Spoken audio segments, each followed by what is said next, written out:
Amém, irmãos? Abra sua Bíblia comigo em Mateus.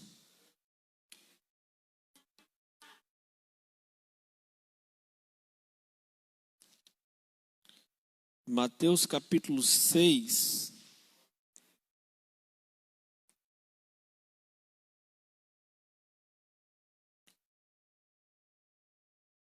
Mateus capítulo 6 e o verso de número 5.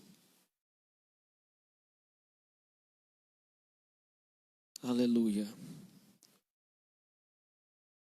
Diz assim: E quando orares, não sejais como os hipócritas, pois se comprazem orar em pé nas sinagogas e às esquinas das ruas para serem vistos pelos homens.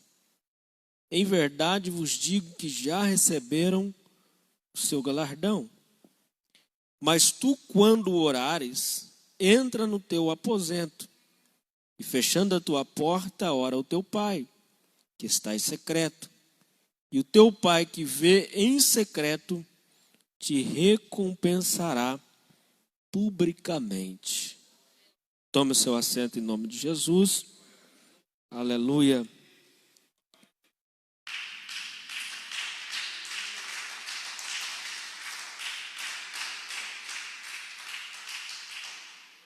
Glória a Deus. Irmãos, eu estava analisando a Bíblia Sagrada, principalmente o Sermão da Montanha, que começa no capítulo 5 de Mateus e vai até aproximadamente o final do capítulo 7. No capítulo 8 ele já desce da montanha e vem um leproso e o adora, e ele então sara a lepra daquele homem. Então o Sermão da Montanha, ele durou 3 capítulos. Quantos capítulos? 3 capítulos. Mas o que me chamou a atenção foi no capítulo 5 e no verso 17. Vocês podem acompanhar aí comigo?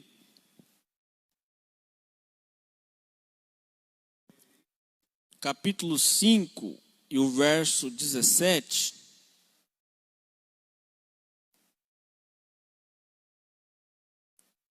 Podemos ler? Olha só. Não cuideis que vim destruir a lei ou os profetas. Não vim destruir, mas cumprir. Porque em verdade vos digo que até que o céu e a terra passem, nem um jota ou tio jamais passará da lei, sem que tudo seja cumprido. Amém? Então Jesus, ele vai inaugurar o período da graça. Amém ou não amém? Mas nós, olhando para a graça, nós não podemos fazer da nossa vida uma desgraça para a graça valer. Não é assim. Quando nós olhamos para a era da graça, nós temos a ideia errada de que a graça veio tirar o peso da lei, veio tirar a ação da lei. E Jesus aqui, ele diz totalmente ao contrário. Ele diz assim, eu não vim destruir a lei, nem os profetas. Eu não vim abrogar, mas eu vim cumprir. Amém, irmão? Então a lei que se fez antes, vamos dizer assim, Velho Testamento, né, não foi abolida por Jesus. Nós precisamos entender que a lei, ela tem 3 partes. Quantas partes? Aleluia, 3 partes. Ela é a lei civil, diga assim, civil. A lei civil foi entregue à civilização de Israel. Amém, irmão? Mas a lei também é cerimonial ou espiritual. Amém? Diga-se, esta lei implica os cultos, diga-se o sacrifício, a espiritualidade. Essa lei aqui, cerimonial, Jesus cumpriu ela. Porque todo ano, olha só, olha aqui para mim.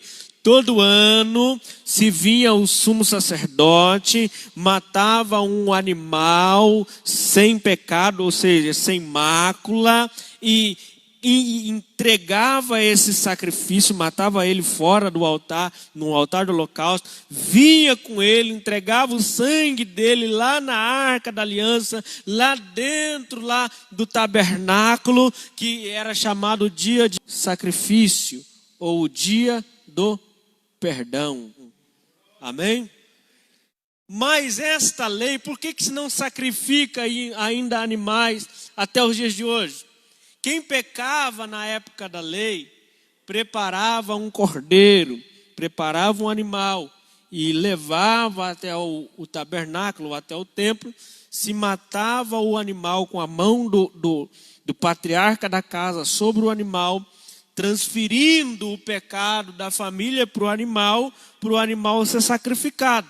Por que não se faz isso hoje?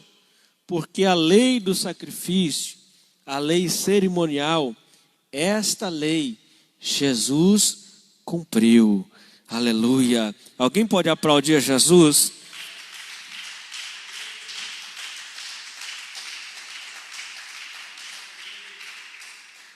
Deixa eu ler um texto para vocês aqui em Hebreus. Abra sua Bíblia aí em Hebreus.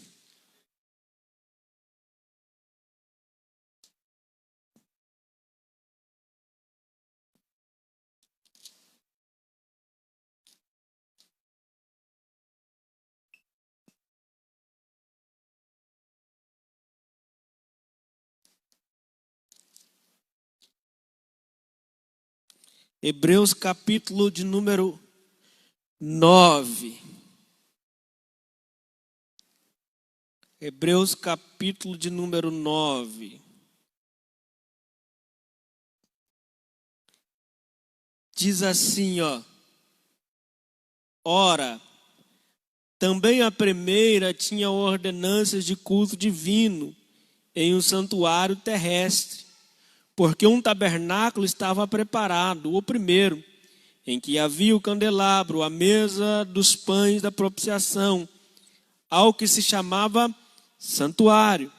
Mas também depois do segundo véu estava o tabernáculo que se chamava Santo dos Santos, que tinha um incensário de ouro, a arca da aliança coberta de ouro em redor, e que estava em um vaso de ouro, que continha o maná, a vara de Arão que tinha florescido, as tábuas da aliança. E sobre a arca os querubins da glória, que fazia a sombra do propiciatório, das quais coisas não falaremos agora, mais particularmente.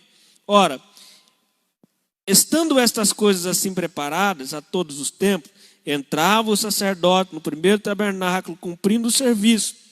Mas no segundo, só o sumo sacerdote, uma vez por ano, não sem sangue, se oferecia por si mesmo as culpas do povo, dando nisso a entender o Espírito Santo que ainda o caminho do santuário não estava descoberto, enquanto se conservava em pé o primeiro tabernáculo.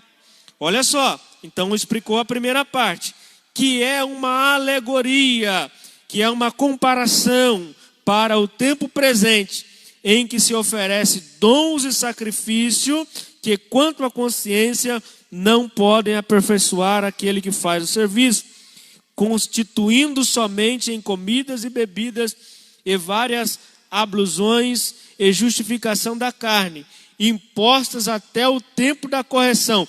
Mas vindo Cristo, o sumo sacerdote dos bens futuros, por um maior e mais perfeito tabernáculo, não feito por mãos, isto é, não desta criação, nem por sangue de bodes, nem de bezerros, mas pelo seu próprio sangue, entrou uma vez no santuário, havendo efetuado uma eterna redenção. Vou ler de novo. Uma eterna redenção. Porque o sangue dos touros, dos bodes, as cinzas de uma novilha aspergidas sobre os imundos, os santifica, quanto à purificação da carne, mas quanto mais o sangue de Cristo, pelo Espírito eterno, se ofereceu a si mesmo, imaculado a Deus, purificará as nossas consciências das obras mortas,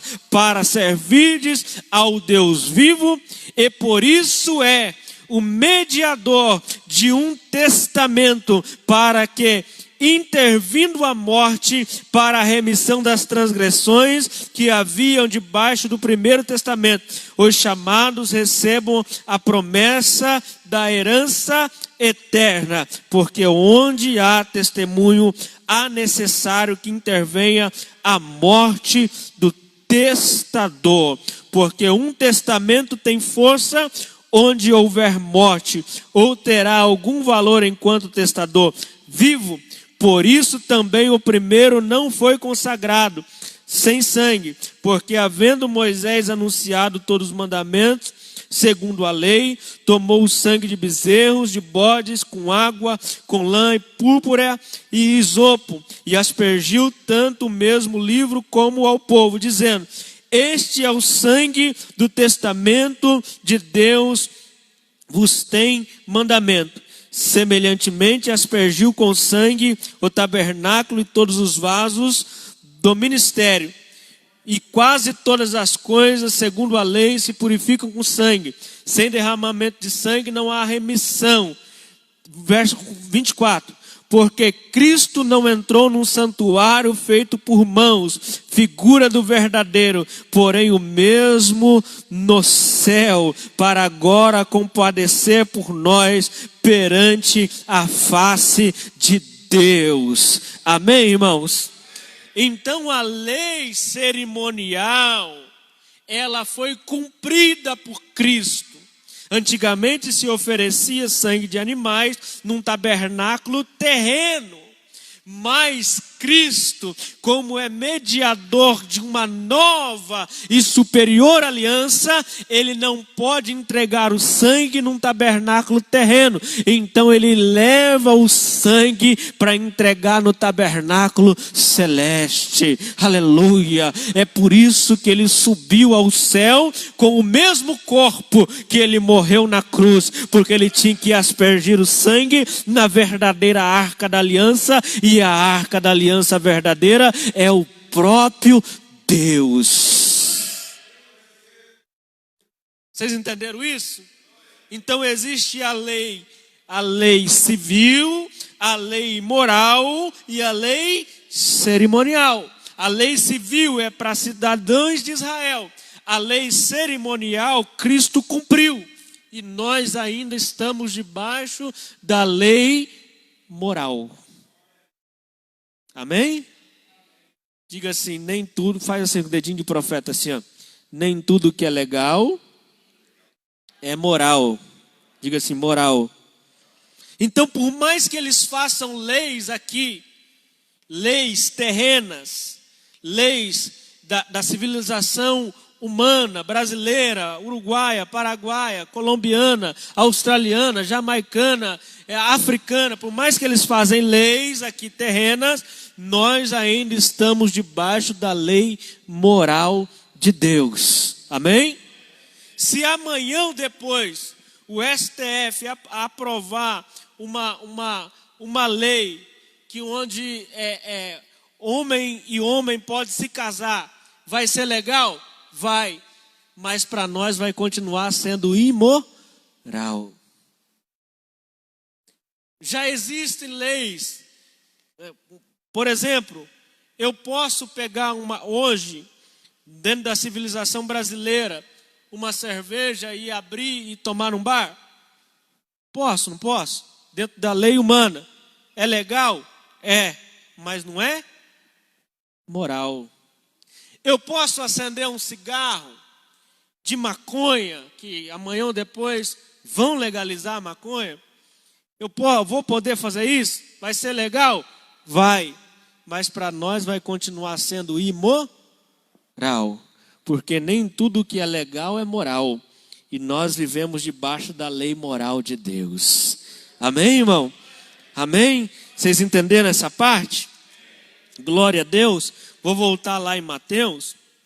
Então, quando Jesus ele oferece o sacrifício, ele cumpre a lei cerimonial, aleluia.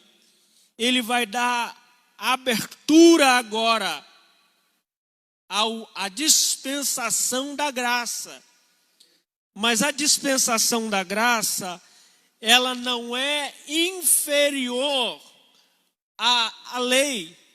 Pelo contrário, é uma aliança mais elevada. É uma aliança mais alta do que a aliança da lei ainda. Então os princípios de moralidade, ele precisa estar e ser maior ainda. Vamos pegar os cumpridores da lei no tempo passado. Os escribas e os fariseus. Esse era o padrão da lei. Os escribas e os fariseus. Homens que observavam a lei. Sim ou não, irmão? Olha o que Jesus falou. Se a vossa justiça não exceder a dos escribas e dos fariseus, não entrareis no reino dos céus. Porque a nossa aliança é uma aliança superior à primeira. É uma aliança agora, não é mais terrena apenas, é uma aliança celeste. Olha o que Jesus falou. Um dia, ele está pregando, e ele diz assim, ó: se em Sodoma e Gomorra tivesse feito os sinais que hoje fazem aqui, muitos lá haviam se convertido. Muitos lá haviam se convertido. E ele complementa dizendo assim, ó: na verdade, vai haver mais juízo para vocês do que para Sodoma e Gomorra. Porque quem pregou para Sodoma e Gomorra? Ninguém. E para eles estavam ouvindo do próprio Jesus. Eles estavam bebendo direto da fonte. É forte ou não?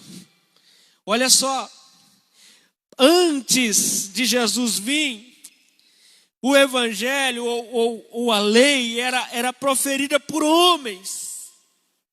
Foi pregada por homens naturais. Agora Jesus, o próprio Filho de Deus, vem inaugurar a graça, dando uma aliança mais forte, mais poderosa, mais alta, superior. Antes o sangue era de animais, de bode, de bezerro. Agora o sangue é o sangue de quem não conheceu o pecado. É o sangue do Cordeiro Imaculado, do Filho de Deus.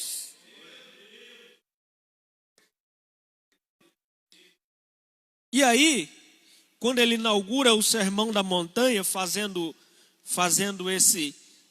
esse prefácio, esse início, ele vai colocar 7 pontos, tem mais, mas eu guardei aqui 12 pontos, aliás, 12 pontos de uma aliança superior à aliança passada. Eu quero falar só de 2 pontos só. O primeiro é a questão do homicídio, está lá no verso 22 ao 26 do capítulo 5. Sabe o que era pecado no tempo da lei? Era um matar o outro. Derramou sangue, pecou. Não tinha outra forma de pecado contra o irmão. Era o derramamento do seu sangue. Mas, agora como nós estamos debaixo de uma aliança superior, Jesus diz assim, ó: eu vos digo que qualquer um que se encolarizar contra o seu irmão será réu de juízo. E qualquer que disser do seu irmão raça será réu do sinédrio. E qualquer que lhe disser louco será réu do fogo do inferno. Por quê? Porque antigamente precisava matar. Agora, se você pegar birra de uma pessoa, que encolarizar aqui é pegar birra da cara de uma pessoa, já está pecando contra ela. E ele vai dizer mais: Deus não aceita a oferta de quem tem birra do irmão. Sabe o que tinha que ser feito com a oferta? Tinha que ser depositado no gasofilaço, orado, mas não recebia a bênção pelaquela oferta. Enquanto ele não saísse daquele lugar, se reconciliasse com o irmão e voltasse e apresentasse a oferta ao Senhor. Você sabe por que tem irmão dentro da igreja que não prospera financeiramente? Ele até oferta, mas ele oferta de cara virada com alguém. E Deus não recebe essa oferta. Porque nós estamos debaixo de uma aliança superior. Amém, irmão? Diga assim: eu preciso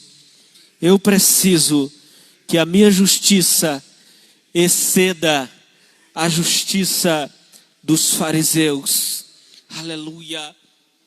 Olha só, o segundo ponto é que para haver traição, precisaria ter coito. Ou seja, a traição só era consumada com o ato sexual.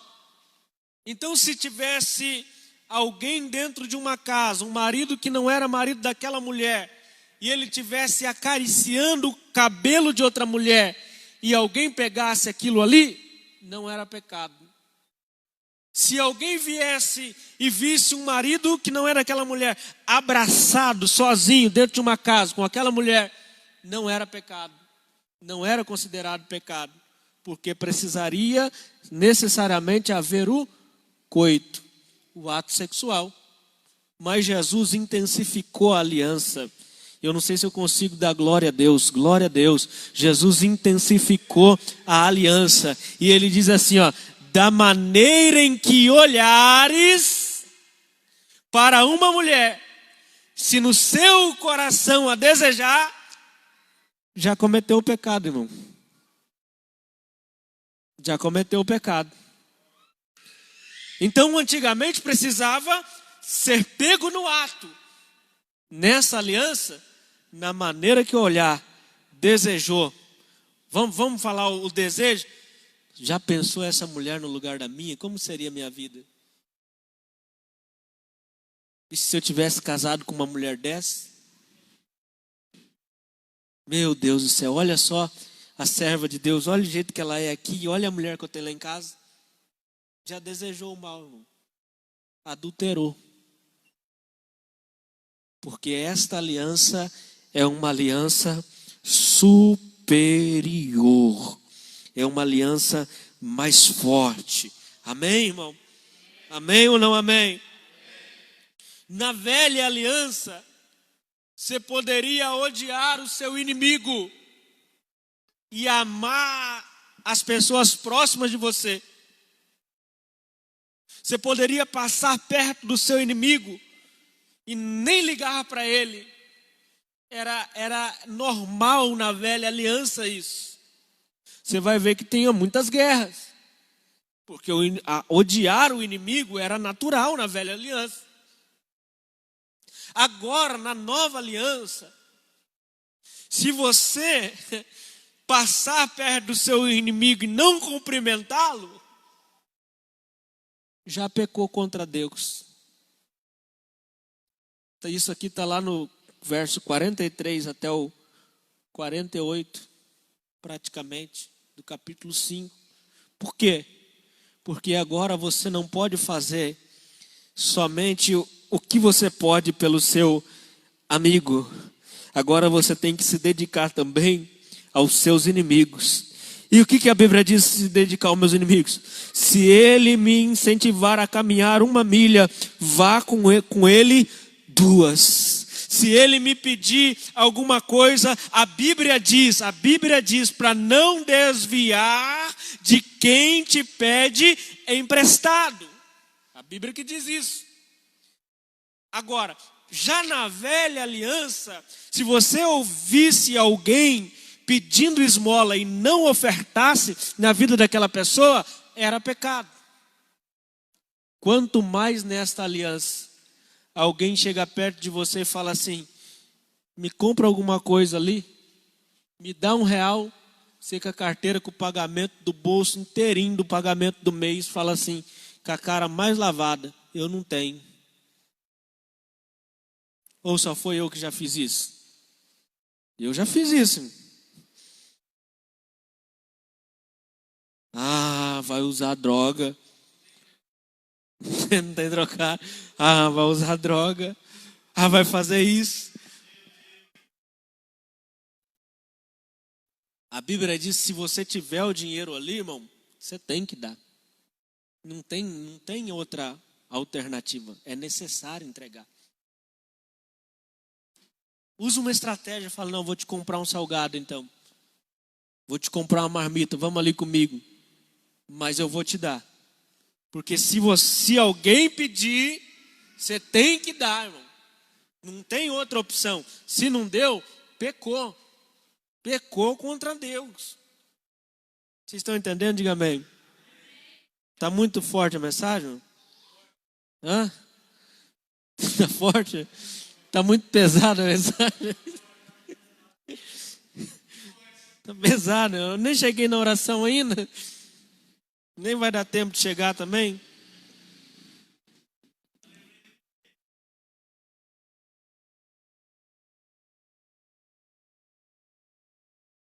Quem?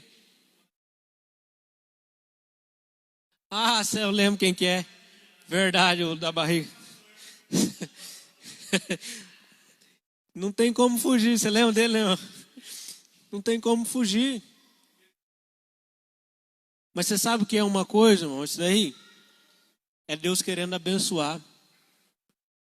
Porque quando você ajuda o necessitado, a Bíblia diz que você está emprestando para o próprio Deus.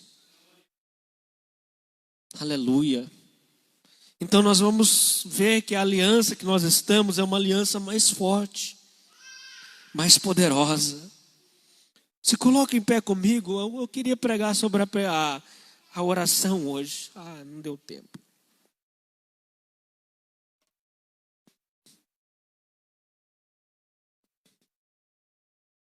E eu visto que foi dito: olho por olho, dente por dente. Eu, porém, vos digo: não resistais ao mal, mas se qualquer que bater na tua face direita, oferece também a outra. E qualquer que quiser plantear contigo, tirar-lhe a túnica, larga-lhe também a capa. E se qualquer que te obrigar a caminhar 1 milha, vai com ele 2. Dá a quem te pedir, e não te desvie daquele que quiser que lhe emprestes. Uma aliança superior. Uma aliança pela graça.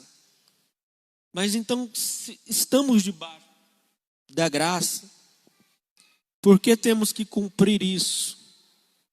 Porque a graça, presbítero Gerson, ela vai me garantir o paraíso. Mas o cumprimento dessas coisas me vai garantir o reino de Deus. Nós vamos reinar com Ele 1000 anos aqui nessa terra. Depois do arrebatamento da igreja, haverá grande tribulação. Depois da grande tribulação, nós vamos comparecer diante ao tribunal de Cristo para receber conforme as nossas obras. E depois que o tribunal de Cristo acontecer nas nuvens, O mundo vai estar em destruição. O anticristo passou por aqui 3 anos e meio, 7 anos, mais 3 anos e meio, ele acabou com a terra. E aí se cumpre a visão de Enoque, que viu ele vindo com milhares dos seus santos. Eu quero estar com ele. Eu quero vir com ele aqui. E aí a terra vai estar contra Israel, batalhando contra Israel. Israel está perseverando ali, porque foi guardada para ela um lugar para se esconder durante algum tempo. Mas logo, Cristo aparece nas nuvens, e ele vence o anticristo na batalha do Armagedon, e ele estabelece o reino aqui na terra durante 1000 anos. A Bíblia diz que Satanás será preso durante 1000 anos. E então vai começar um processo de regeneração da terra. Os que foram mais ou menos vão estar com o corpo natural. Os que ficaram vivos e não entregaram a vida para Jesus vão ser levados para um lugar chamado trevas exteriores. Os que ficarem vivos vão estar num lugar melhor do que as trevas exteriores, porém com corpo natural ainda, precisando se alimentar das folhas da árvore da vida para manter a sua saúde. Mas os que foram fiéis reinarão com Cristo, estarão na Jerusalém que desce do céu, que vai se estabelecer sobre a Jerusalém terrena. E a cidade não vai precisar de luz, porque o próprio Cordeiro será a luz da cidade. Quando ele estabelecer o trono dele, do trono correrá um rio, aleluia. Mas esse rio é de águas quentes, porque debaixo do trono, da onde nasce, da nascente do rio, há ainda brasas vivas, tiradas do altar.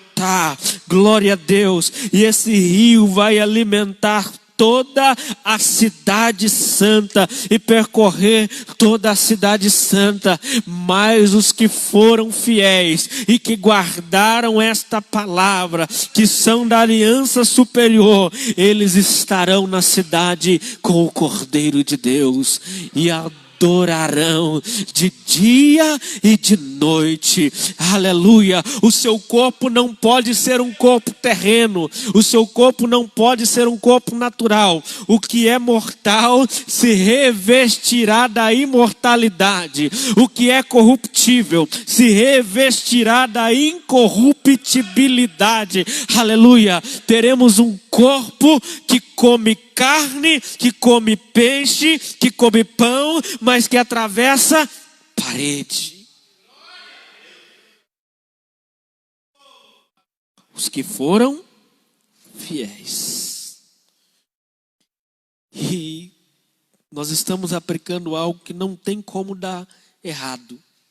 Oração e palavra, irmão. Oração e palavra. Aleluia.